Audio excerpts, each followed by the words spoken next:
ተመልሰናል። ክብራትና ክብራን ተመልካቾቻችን አብራችሁን ስላላችሁ በድጋሚ እጅግ አድርገን እናመሰግናለን። አብሮነት በረመዳን 9 ነው እየተከታተላችሁ ያላችሁት። አንዳንድ ታሪክና ክስተቶች መካከል መገኘት በራሱ በጣም ደስ የሚል ስሜት ይሰጣልና የዛሬውን የእንግዳ ሰዓት ከሁሴን ኸድር ጋር ሆኜ እንግዳይን ቆይታ ለማድረግ በመቀመጥ ራሱ በጣም ክብር ይሰማኛል። ያአላህ እንኳን ደህና መጣ አህመድ ሁሴን አቡ ቢላል። እንኳን ደህና ቆያችሁኝ። አቡ ቢላል በጣም በርካታ መጽሐፍትን ትርጉም ስራዎችን ያቀረበልን በጣም ብዙ አይናችን እንዲገለጥ ያደረገልን እንግዲህ ከ70 እስከ 100 አካባቢ የሚሆኑ ምናል በመሃል ጋፕ ሰጥቼ ነው እንጂ በጣም ትላልቅ የሆኑ አንዳንድ ሰው ብዙ መጽሐፍ ጻፈ ሊባል ይችላል። በሀገራችን አንድ ሰው ወደ 50 መጽሐፍ በመጻፋቸው በኢትዮጵያ ትልቅ መጽሐፍ ጻፉ እየተባለ አንድ ሰሞን ይወራ ነበር። የዚያኔ አቡ ቢላል በልጧቸዋል በወቅቱ አይደለም። ኡስታዝ ሐሰን ታጁ ከዛ በላይ ጽፈዋል። አቡ ቢላል አሁን እዛ ደረጃ ላይ እየደረሰ ያለ በአጭር ጊዜ ውስጥ አስገራሚ የሆኑ ስራዎችን ይሰራ ከፍተኛ የወገብ ህመም ሌሎች ህመሞች ያሉበት ግን ሌት ተቀን ከዚህ ስራ ላይ የማይናጠብ ሰው ነው። ብዙዎቹን ጉዳዮች ስለማውቅ ነው አሁን ወደዚህ መጣሁት። ወደ ራሱ ብንሄድ ይችላል። እንኳን ደህና መጣ ነው። ልክ መልእክተኛው አለይሂ ሰላቱ ወሰለም ባልደረቦቻቸውን እንደሚያወድሱትና እንደሚያመሰግኑት እንስደዋለን። እንኳን ደህና መጣ። እንኳን ደህና ቆየኝ። ረመዳን እንዴት ይዘዋል? ረመዳን ጥሩ ነው አልহামዱሊላህ ረቢል ዓለሚን። ዛሬ የተገናኘ ነው አልፋሩቅ ዑመር ኢብኑ አልኸጣብ አላህ መልካም ስራቸውን ይወደድላቸው።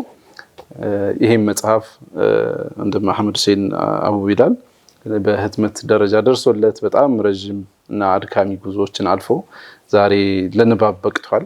መጽሐፉ ገበያ ላይ ይገኛል።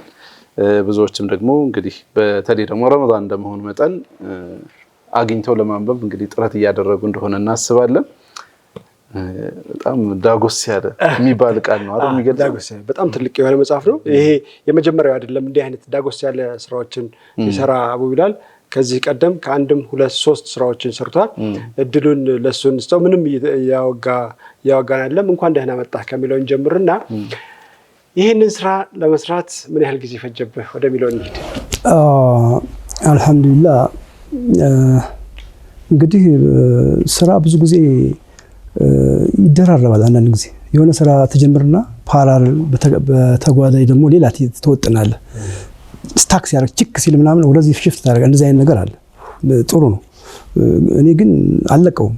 አንድ ነገር ከያዝኩ ቺክ ነው የምለው በቃ መጨረሻ እስክደርስ እና አንዳንዴ በመሃልም ያመመኝ ምናምን ስለሆነ በዚህ ጊዜ ኦልሞስት 8 ወር እንደዚህ ይፈጃል። 6 ወር ምናምን ይፈጃል። ረማት 2 ወር 2 ዙር አረሚያለሁ። 3ኛ ዙር እንደገና ለዛ ነው የዘገየው ይወጣል ከተባለ በኋላ አንድ ወንድማችን አየው። ከዛ በኋላ ደግሞ ጉድለቶች ተገኙበት። እንደገና ሳየው እኔ ልክ አልመጣልኝም። እኔ በነገራችን ላይ ዘ ዩኒቨርሳሊቲ ኦፍ ኢስላም መጽሐፍ ኢስላም ሁለንተናዊነት መጽሐፍ ላይ ከጀርባ የሆነውን ቢላል ከጀርባ የሆነውን ያጤናል የሚለውን ያጤናል ብሎት አበድኩ በቃ። ምክንያቱም አለፍንተኑ ፓሴጁ አንቀጹ የሚቋጭበት በጣም ደስ የሚል ነው። ያጤናል ነው ያጤናል ተገለበ በቃ እንትና ተተረተረ ግለሰብ አደረገው። አይ በቃ ተተረተረ እንጂ እንትኑ በቃ አልዘጋኸው እና እንዴት እንዲህ አይነት ነገር አራው ቢላ ተረጋጋ። እኛ አንተ ይሄን ትላለህ እንዴ? አንዲት ልጅ መጣ መጽሐፍ አሳትማ ስሟን ቀይረንባት ነው እናቀለላለን።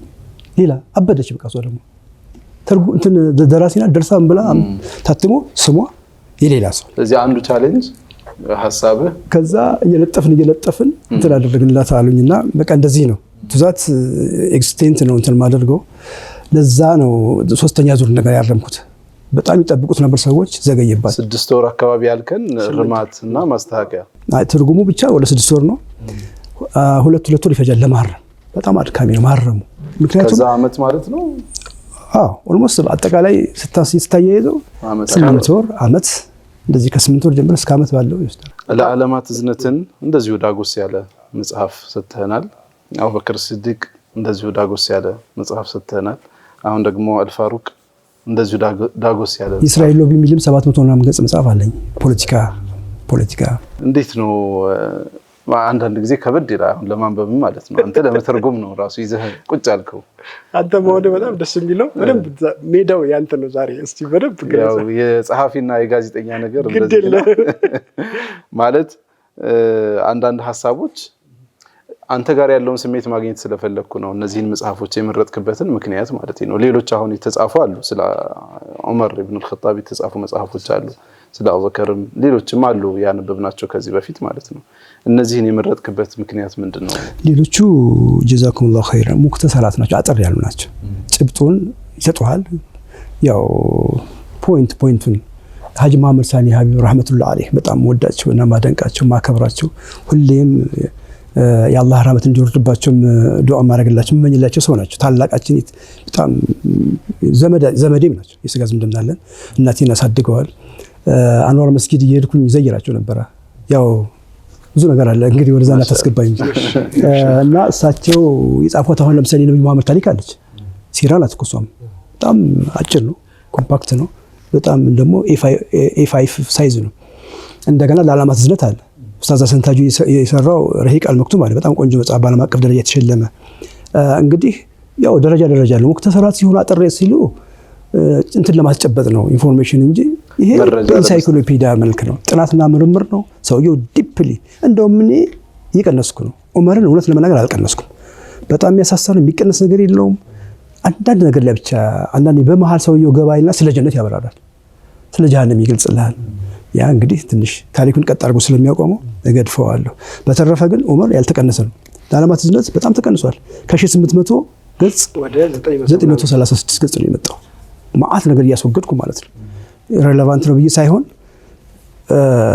ዩዘር ፍሬንድሊ የሚባል ነገር በሰው እጅ ላይ እንዲገባ ለማድረግ ማለት ነው። ዋጋው ቀለል እንዲል እና ትልቅ ነገር ተሰራ። ደስ የሚለኝ ለትውልድ እንድትላለፍ ስለምፈልግ ነው። አንዲት አባባል ጥቀስና ልጨርስ። ሰዎችን እንትን ለማድረግ ግንዛቤ ሰዎች ላይ ለመፍጠር ከፈለክ ምንድነው ትምህርት ቤት ክፈት። ቀጥለህ ደግሞ የሆነ ሰፋ ለማድረግ ከፈለክ ደግሞ መጨረሻ ላይ ብቻ መጨረሻው ላይ ደግሞ ጻፍ ነው። 100 ዓመት አንድ ቀርን አሁን በእኛ ዛፍ ትከል ቀርን የሚባለው አሁን በእኛ 100 እንትን 30 ምናምን ዓመት ነው አንድ ትውልድ። እኔ እናንተ ምናልባት አሁን በመካከል አንድ ትውልድ ሊሆን ይችላል። አንድ 10 ዓመት ቢኖረን በአረቡ ዓለምና በእስላም ተርሚኖሎጂ ቀርን የሚባለው 100 ዓመት ነው። በቃ ቀርን ለአንድ ቀርን አንድ ሰው ለምሳሌ ሙጀዲድ የሚባሉት ኢብን ተይሚያ የአንድ ቀርን ሙጀዲድ ናቸው።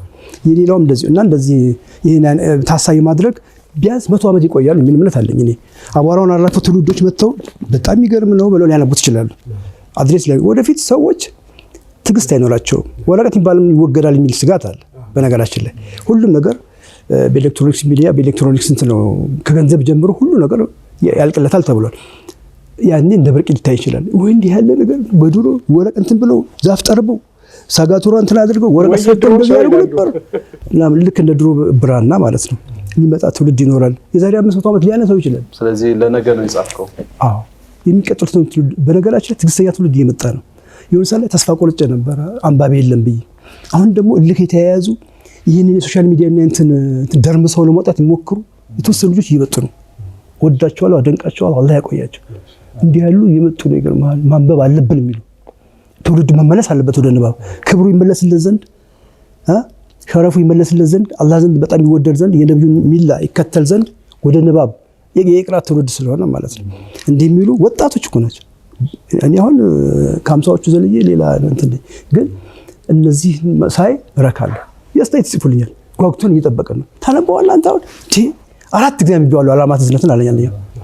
እኔ 4 ጊዜ ማንበቤን እርግጠኛ አይደለም። በጣም ብዙ ስራዎች ተሰርቷል። አቡ ቢላል በዋናነት የሚፈልገው ነገር ምንድነው?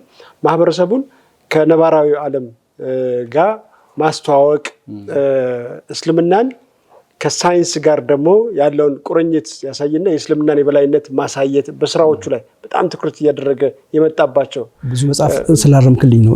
አርቶች ስለሰራ ነው። ወደ 20 ምናምን መጽሐፍ ብዙዎቹ ስራዎቹ ይሄንን ዘመናዊ ትውልድ እስልምናን የሚረዳበት መንገድ የዳዕዋ ስራውን ለወጥ አድርጎ ነው እያሳየ ያለው። እወቀው፣ ይሄ እስልምና ማለት እንደዚህ ነው፣ ሳይንስ እንደዚህ ይላል፣ እስልምና ደግሞ እንደዚህ ይላል እያለ ይደርሳል። ቀጥል ወደ ጥያቄ። መርሐባ። ምናልባት የፊት ገጹን ቀደም እያለው ነበርና በጣም ዑመርን የሚገልጽ ይመስለኛል።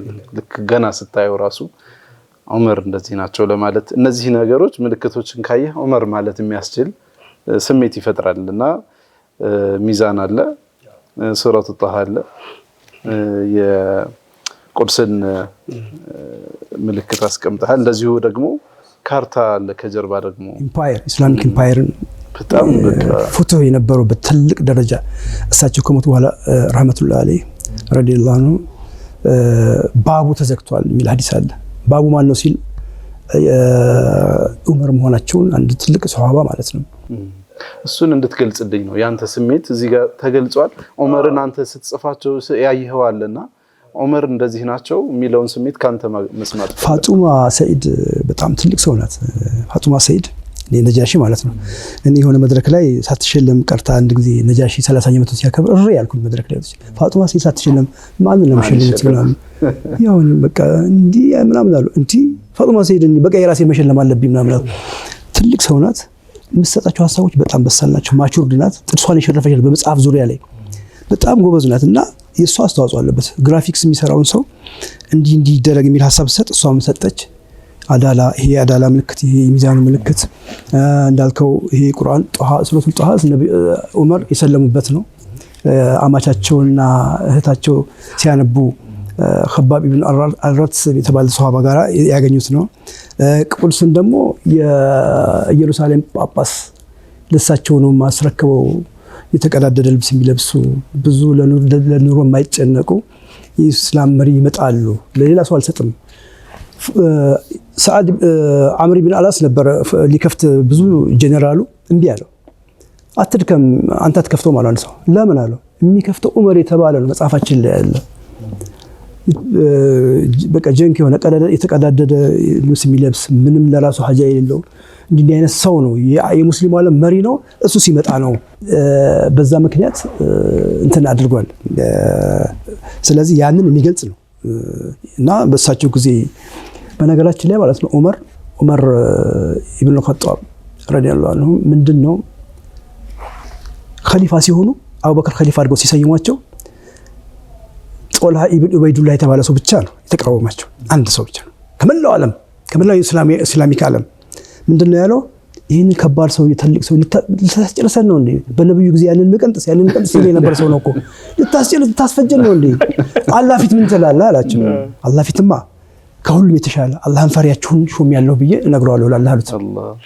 እሳቸው ደግሞ ኸሊፋ ከሆኑ በኋላ ግን 10 ዓመት ከ6 ወር ምናምን እዛ ቢሮ ላይ ሲቀመጡ አንድም ሰው አትችልም ያላቸው የለም። አንድም ሰው ለዚህ ቦታ ብቁ አይደለም ያላቸው ሰው የለም። ግርማ ነበራቸው። ሰዎች ሲመጡ ይሸሻሉ። እሳቸው ሲመጡ ይሸሻሉ። ለምን ነው የምትሸሹኝ አሉ። አይ ስለምንፈራ ነው። ታዲያ እኔ ማድረግ ይችላል አላህ እንድፈራ ካደረገኝ እንግዲህ አሉ። አንድ ጊዜ ልጆች የሆነ ፍሬ ይለቅማሉ። ያን ሲለቅሙ ዶቅማ ምናምን እየለቀሙ ሁሉም ሲሸሹ አንድ ልጅ ብቻ ቀረ። አንተ ለምንድን ነው ያልሸሻው ስለ ምን አድርጌ እሸሻለሁ? ለምን ፈራውታለሁ? ያጠፋሁት ጥፋት የለኝም ለምን እሸሻለሁ አላቸው። በጣም ራሱ እንደባብሰው ተመስግነውት ሄዱ እና ኢንሱ ጅኑ ነብዩ አለይሂ ሰላቱ ወሰለም መሰከሩላቸው እኮ አሽረፈል ኸልቅ ምንድነው ያሏቸው አለይሂ ሰላቱ ወሰለም አንተ በአንድ ሸለቆ ብትመጣ ሸይጣን መንገድ ቀይሮ በሌላ ሸለቆ ይመጣል። ሸይጣን የሚፈራቸው ለአነቱላህ አለይሂ ሸይጣን እኮ በጣም ይፈራቸው ዑመር የሚያስፈሩ አሽዳው አለል ኩፋር ናቸው በጣም ግን ዑመርን ብዙ ሰው አልተገነዘባቸውም። እንደዛው ጠንካራ ሆነው እንደኖሩ ነው የሚገምተው ሰው። ግን ኸሊፋ ከሆኑ በኋላ በጣም ተለሳልሰው ለይን ሆነዋል። በጣም አልቃሻ አንደኛውን ወደ ገበያ ሲሄዱ የሆነ ነገር ሲያረጋዩትና በልምጭ መታ አረጉት። እሱ መመታቱንም አላወቀም። 6 ወር ምናምን ቆይተው አሉትና እንካ አሉት በከረጢት የራሳቸው ገንዘብ ይሄን ያዝና ሐጅ እንድታደርግ ፈልጌያለሁ ያ አሚረል ሙእሚኒን ምንድነው ሀዲያ ደግሞ ላኔ ዛሬ የተለየ አንድ ጊዜ እንደዚህ ይወጣ አድርጌ መጥቼ ሄድኩኝ እና ያው በቃ ያንንም አፍ እንድትል ፈልጌ ነው ወላሂ አንተ ስትናገር የሰማሁት እኔ ምንም የሰማሁት ታሪክ የለኝም። አሁን እንደመታኝ አላውቅም ማለት ግን በቃ እሳቸው ግን አረሱት እሳቸው ቀርተው በመጨረሻ ፍትህ በሁለት እግሯ ቆማ ትሄድ ነበር። በሳቸው ጊዜ ምንም ነገር ደግሞ لا يخافون لومة ወቃሽ ወቀስ አይፈሩም። በኋላ ላይ ኻሊድ ኢብኑ ወሊድ ረዲየላሁ ዐንሁ በጣም እሳቸው ጋር ሁለቱም እንትኖች ናቸው ጀባቢር ናቸው ማለት በጣም ከባድ ናቸው። ለዚህ ነው አቡ ዑበይዳ ለይን ስለሆነና ለስልስ ያለ ስለሆነ ዑመርና አቡ ዑበይዳ ነበር የሚስማሙት። ሁለተኛ ያው እሳቸው የተነሱበት ዓላማን እዚህ መጽሐፉ ላይ ተብራራው ኻሊድን መጨረሻ ጸጥቷቸዋል። ሀያት አላህ ከሰጠኝ መልሰዋለሁ የሚል እምነት ሁሉ ነበራቸው ቀድሞ ሞተ እንጂ ምንድነው ሰው በኻሊድ ወቅት ማለት ነው በኻሊድ ማመድ ሰይፉላህ ነው አላህ የመዘዘው ሰይፍ ነው። ግን ከመሆኑም ጋር አብዛኛው ሰው ኢንክሊኔሽኑ ኻሊድ ካለ ጦር እንትን ድል አለ የሚለው እሳቸው መስበር ፈለጉ። ወአንቱም አለው ኢን ኩንቱም ሙእሚኒን ነው በቃ አላህ ከፍ የምትለው አማኝ ከሆንክ ነው። አማኝ እስከሆነ ድረስ ኻሊድ ኖርም አልኖርም እኛ እናሸንፋለን አሉ እሳቸው። ይሄን ደግሞ እርግጠኛ ናቸው አላህን በጣም ስለሚገዙት። አቡ ዑበይዳ የተባለው ደግሞ በጣም አላህን በመፍራት ከኻሊድ የተሻለ ነው የበለጠ ነው። በጦርነት ታክቲክ ግን ያ ይበልጠዋል እና ሲነሳ ከተነሳ በኋላ ሊሞት ሲል እሱም አመሰገነ። ዑመር እኮ ያን ያደረገው እኔን በመቃወም አይደለም አለ ኻሊድ። አዎ የወቃሽን ወቀሳ ስለማይፈራ ትክክል ያለውን ነገር ነው የሰራው። አሁን ሳስበው የሰራው ነገር ትክክል ነበር ይላል። ግን መጨረሻ ላይ ደግሞ አቡ ዑበይዳ ራሱ ምክትል አዛዥ አድርጎ ሾሞት የሆነ ክፍለ ሀገር ሄዶ ከፍቷል። ዑመር ሲሰሙ ወይ ጉድ አቡበክር ትክክል ነበር ማለት ነው። ኻሊድ ከፉቱ ጋር ከአገር ከመከፈት ጋር የተያያዘ ነው ሀያት በሙሉ እኔ ስተተኛ ነበርኩ ማለት ነው ይላሉ። ግን ወዲያው ስተት ይሰራል። ብዙ ገንዘብ ተገኝቶ ነበር ለሀብታም ለምናም ሳይቀር ይረጨዋል። ተናደዱበት። እንደገና አሁን ሊያመጡት ፈልገው ሊስቡት ፈልገው ነበር። እንደገና ምክትል አዛዥ ኦልሞስት ሆኖ ሲሪያ ላይ የሆነ ትልቅ አገር ከፍቶ ሲያበቃ የተገኘው ገኒማ እንዳለ በተነው። ደግሞ ከደረሳቸው ውስጥ አንድ በጣም የታወቀ ሀብታም ነው ወደ 100,000 ሪያል ነው እንደዚህ ምናምን ደርሶታል። እንዴት ለሱ ተጣለ? እንግዲህ እኔ ናና ተዋጋ ከፈለክ እኔ ተዋጋው ከፈትኩ እዛ ያለውን ችግር አታውቅም አንተ ለበሰለ ሰው ሰጥቻለሁ አላቸው። አቡ ዑበይዳ ነገሩት ከዚህ በኋላ ኻሊድን መስመር ላይ ታስገባብኝ ሱልጣኑ ላይ ታስገባብኝ አሉት። ማሻአላህ በጣም ያው ተመልካቾቻችን ያው እንትኑ ሐሳቡ ውስጡ ስላለ ይጻፈው ስለሆነ ምናምን እንግዲህ ብንሰማው በጣም ደስ ይለናል። ግን ዓላማው እንድናነበው ነው። አሁን የሚሰማ ነገር ብዙ ታሪኮችን ብዙ ዳዕዋዎችን የሚሰማ ነገር እንሰማለን። የማንበብ ባህልና ጉዳዮቻችን በጣም ቀንሰዋል፣ ወርደዋል፣ ከሚጠበቀውም በታች ሆነዋል። በዓለም አቀፍ ደረጃም ያለ ቅዝቃዜ ነው። እዚህ ውስጥ እንግዲህ ታሪክን ጽፎ አምጥቶልናል ወንድም አቡ ቢላል። ከመጽሐፉ ገጾችን በገለጣችሁ ቁጥር ስለ ዑመር ያላችሁ አመለካከት ስለ ዑመር ያላችሁ ቦታ እየጨመረ እንደሚሄድ አስባለሁኝ። ስለዚህ ያው መጽሐፉን እንዲያነቡ እንጋብዛለን። እንዲህ አይነት መሰካሪዎችን ከፈለጉ በጣም ከመውደድ የተነሳ ይህ መጽሐፍ ሳይጻፍ በፊት ነው የተወለደው። አሁን 8 ዓመት ነው ዑመር አልኩት። በጣም ወዳቸዋለሁ። እያንዳንዱ ሐረካቸው እያንዳንዱን በነገራችን ላይ ማለት ነው እዚህ መጨረሻ ላይ አሁን መግቢያ ጀርባው ላይ የተጻፈው ጽሑፍ ላይ ዑመር ይላሉ አሶላቢ የዓለም ታሪክ ብቻ ሳይሆን የራሱን ታሪክ ነበር በየለቱ ይጽፍ የነበረው ይላሉ። የራሱን ታሪክ በእያንዳንዱ ነገር ላይ ቁርአን ከ20 ጊዜ በላይ ደግፏቸዋል። እሳቸው በመደገፍ ወርዷል። አንድ ነገር አይናገሩም። ልጃቸው አብዱላህ ኢብኑ ዑመር ምንድነው የሚለው ረዲየላሁ ዐንሁ አባቴ ዑመር ነው የሚላቸው። ዑመር አንድ ነገር እንዲህ ይሆናል ብዬ ገምታለሁ አይልም፣ ያ ነገር የሚሆን ቢሆን እንጂ በነብዩም ሐያት እሳቸውም ካለፉ በኋላ በአቡበክር ጊዜም ይከሰታል። በቃ ያ ነገር እሱን ደግፎ የቁርአን አንቀጾችም ወርዷል እኮ ንቅንቅ የለም። በቃ መርሐባ። እሺ አቡ ቢላል ብዙ ሐሳቦችን ማንሳት ትችላለህ። በእንትነ ይህ ዘመን ዑመር ያስፈልጓል የረገጠ ይህ ዘመን አቡበክርም ያስፈልጓል። ይህ ዘመን ትላልቅ ጀግኖች ያስፈልጉናል። ጀግኖችን ማወቅ የሚቻለው በጥልቅ ስናነብ ነው እንጂ ይሄ በአለፍ ቀደም በምንሰማው በአንድ መድረክ ላይ በሚነገረው ዳዕዋ ላይ እየተነገረ ባለፍ ነው አይደለም። ጥብስቅ ያለ እውቀት ያስፈልገናል በነገሩ ላይ ጥብስቅ ያለ። ለዚህም ነው አሊ ሶላቢ ይህንን ስራ ያዘጋጁት። እርግጥ ነው ሌሎቹም ስራዎች አሉ። የሌሎቹን አራቱን ኸሊፋዎች ሌሎቹ ሁለቱ ተሰርተዋል። ይህንን እናድምጥና ወደ ማጠናቀቂያው እንሄዳለን። አዎ ተሰርተዋል። ያ ዑስማን ይቀራሉ። ዑስማን ዙኑረይን ዑስማን አልቋል ኦልሞስት። በቃ አሁን ይሄ ነው አልልም እንጂ በቅርብ ጊዜ ይወጣል። አሊ በ2017 አይወጣም፣ 2018 ነው። አሁን አንድ ዙር እየታረመ ነው። ሁለት ዙር ታርሞ እስከ ክረምቱ እንደዚሁ በረመዳን ይመስለኛል የሚቀጥለው ዓመት ላይ አሊን ደግሞ መተን እዚሁ አላህ ያቆየን። የጤና ሁኔታስ እንዴት ነው? በፊት ቱርክ ሄደህ ታከመህ ነበረ። ይሄ የወገብ ችግር ረጅም ሰዓት ወንበር ላይ ቁጭ ብለህ ነው ስራ እየሰራ ያለውና ያ በተመለከተ በጣም አንዳንድ ጊዜ ታሳቅቀናለህ እንደው ህመምህን ምናምን ስንሰማ። እንዴት ነው አሁን? ያመኛል አልহামዱሊላህ ረቢል ዓለሚን። ከኔ ባስ አቡ ሐኒፋ የተናገራት አንድ ምሳሌ ልጥቀስና ልለፍ። የተወሰኑ ሰዎች ሁለት ጓደኛሞች ወንድም አቡ ሐኒፋ ነው ሶሻል ሚዲያ ላይ ጽፎት ያየሁት። ሁለት ወንድም ጓደኛሞች ኒዕማ በተዘረጋበት ወደ ከተማው ዳውንታውን ይሄዳሉ። ሴንተር ላይ መኪና ያሉ ሌክጀሪ ወርቅና ይሄ ጌጣጌጦች ያሉ ካፌዎች ያሉ ማለት ነገር በቃ እነዚህ የደላቸው ሰዎች የሚተራመሱባቸው ሰፈሮች። አንደኛው በጣም እንትን ነው አመስጋኝ አይደለም ሻኪር አይደለም። አንደኛው ደግሞ ሻኪር ነው። ሻኪር ያልሆነው ምን ይለዋል ጓደኛውን? አላህ ሁሉ ኒዕማ ዘርግቶ ሲያበቃ ሲያድል እኛ የት ነበርን አለ። ያኛው አመስጋኝ ስለነበር ዝም አለውና ሌላ ቀን ናስኪ ደግሞ የሆነ ቦታ እንሄዳለን። የት ነው? ሲዘይረን እንጣ ይታመማልና እዛ እግሩ ተጎድቶ በመኪና አደጋ ደሙ የሚፈስ እዛ ጋስፕ የሚያደርግ ይሄ እንትን ኦክሲጅን ተገጥሞለት እዛ ጋር ኩላሊቱ እንትን ብሎ ዲያሊሲስ የሚደረገው እዛ ጋር ኦፕሬሽን ተደርጎ የሚጮኸው ሞላዷ ከግቢ ከሆስፒታሉ ግቢ ሲወጡ ምን አለው? ይሄን ሁሉ በሽታ አላህ ለሰዎች ሲያድል እኛ የት ነበርን አሉ።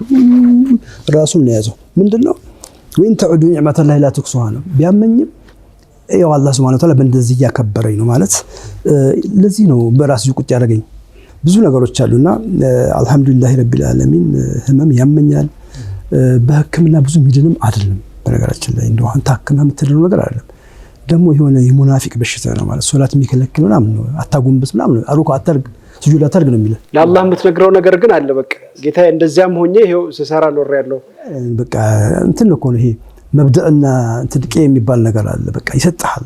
ያ ካስጨበጠ በኋላ አሁን እኔ መርካቶ ግባ ብትለኝ አልረካም። እርካታ እዚህ ጋር ነው ያለው። ተነጠቀኝ ማለት ነው። በቃ በጣም ያው ስላየሁት ደስ ብሎኛል። ተመልካቾችም ሼር ያደርጋሉ ብዬ አስባለሁ። የመጀመሪያው ገጽ ላይ የተቀመጠው ሐሳብ ይህ መጽሐፍ መታሰቢያነቱ በሀበሻ አቆጣጠር 2013 ላይ ላረፈችውና እጅግ ለምወዳት ባለቤቴ ዚነት ሁሴን ወይም ኡሚ ይሆንልኝ። መጽሐፉን የምታነቡ ሁሉ ምህረቱን የለግሳት ዘንድ ዱዓ እንድታደርጉላት በአላህ ስም ጠይቃለሁ ብለህ አስቀምጠሃልና ትልቅ ነገር ነው ለሷም። ዛሬ ብዙ ትዳር ያላቸው ብዙ ወጣቶች አሉና መካከላቸው ያለውን ስሜት በቅንፍ ውስጥ አስቀምጠዋል ኡሚ ብለህና ይሄን ስላየው በጣም ትልቅ ስሜት ተሰምቶኛል። በወቅቱ እዚያው ሄደን ነበር በለቅሶም። ትልቅ ሰው ነች። አንድ ደቂቃ ብቻ ብትፈቅዱልኝ ትልቅ ሰው ነች ማለት እንትሏ ከፍ ያለ ነው። ተራራው ላይ አናት ላይ መውጣት ስትችል ግርጌ ለምን ትቀመጣለህ ነው የምትለው። ቢላል አሁን 3 ወር ሊቀረዋል። አሁን ዶክተር ሊሆን ነው። መቀስና አንድ ምሳሌ አንነገገሩ አልጥቀስልህ። ፋሻና መቀስ ይዘህ ከኋላ ስትሄድ እንዳለ እናትህ አይደለም ነው ያለችው። እንዴት አንተ እንደ ማንኛውም ሰው ተወልደህ ስታበቃ በ9 ወር ተወልጄ ሰው ሆነ አክብሬ አስተምሬ ያበላው ያጠጣው ያስተኛው ንጹህ ቦታ ላይ ፋሻና እንትን ይዘህ ከኋላ ከዶክተር ኋላ እንዴት ይላል? ዶክተር ለምን አትሆንላት አለች። እኔ ለኡሚ ብዬ ነው ዶክተር የሆንኩት አለ። ከዛ ቁርአን ሐፈዘ ቁርአን ያፈዝኩት ለሷ ብዬ ነው ይላል። አሁን ስጠይቀው ሰሞኑን እንዴ ነው ለእናትህ ብለህ ነው አሁን ምናምን ስለ ተባከዘ ማጣቀማኛለች አላህ ይራማትና ይላል። ትንሿንም እንደዚሁ አለቻት። 4ኛ ዓመት ደርሳለች። አሁን በሆነ አጋጣሚ ትዳር ላይ ምናምን ትንሽ ገብታ አሁን ትቀጥላለች። እሷም ያጠናች ነው ህክምና። ዑመር የሚባል ይሄ አሁን በሳቸው ስም የሰየምኩት ልጅ አለ። በመሃል አንድ ሴት ልጅ አለች። ስለሷ አልተናገረችም ብዙ። ዑመርን ግን ይሄ ጂኒስ ነገር ነው የሚሆነው። ዶክተር ይበቃኛል፣ ናሳ አሜሪካን ሄዶ እዛ ጉዷን እንትን እንዲልኝ እንድከታተልኝ ይፈልጋለሁ አለ። አላህ ይርሐመት። ምን ጀደ ወጀድ ወምን ዘራ ሐሰድ እኮ ነው። እና እንትኑ ሂሞ በጣም ከፍ ያለ ነው። በጣም ደስ ይላል። ምናልባት ተመልካቾችን በዚህ አጋጣሚ እኔ ያነበብኩትም ለዚህ ነው። ዱዓ እንድታደርጉላት አላህ Subhanahu Wa Ta'ala ማረፊያዋን የጀነት አጸድ እንዲያደርግላት ዱዓ እንድታደርጉላት በዚህ አጋጣሚ ለማስታወስ እንወዳለን። ለሷም ትልቅ ክብር ነው፣ ኩራትም ጭምር ነው። ሐሳብህን ሁሉም ነገርህን እንደዚህ ማድረግ ራሱ በጣም ደስ ይላል። ከዛ ውጭ እንግዲህ ብዙ የምናወራው ነገር የለም። 797 ገጽ የያዘ መጽሐፍ ነው። አንዳንድ ጊዜ ያው እንትን ሊሆን ይችላል፣ ግን ታሪክን ማወቅ ማንነትን በጣም ይገነባል። የአቡበከርን ታሪክ የመልእክተኛውን አለይሂ ሰላቱ ወሰላም ለዓለማት እዝነት ብሎ መጽሐፉን አበርክቶልናል። እነሱንም ገዝታችሁ ያላነበባችሁ ያለገዛችሁ እጃችሁ ላይ የሌለ ገዝታችሁ እንድታነቡ በዚህ አጋጣሚ እናስታውሳለን። የት ያገኙታል? ይሄንን ነጃሺ ማተሚያ ቤት ብቻ ነው የሚያገኙት ለጊዜው። አሁን ግን እየተነጋገር ነው በየቦታው ላይ አብዱ መጽሐፍ ምናምን የሚባሉ እዚህ ተክለ ሃይማኖት የሆነ ሆቴልም አለ እንትና መሐመድ ሰይድ ቤክስ ዶክተር መጽሐፍ የሚያስቀምጥበት እዛ እየተነጋገር ነው። እዛ ቦታ ይቀመጡ አንዳንድ ቦታዎች ላይ ይቀመጡ የሚለው ነገር ክፍለ ሀገር ላይ አዋሳ፣ ጅጅጋ፣ ሻሸመኔ እንደዚህ አይነት ደሴ በእርግጠኝነት ይገኛሉ፣ ይሄዳሉ።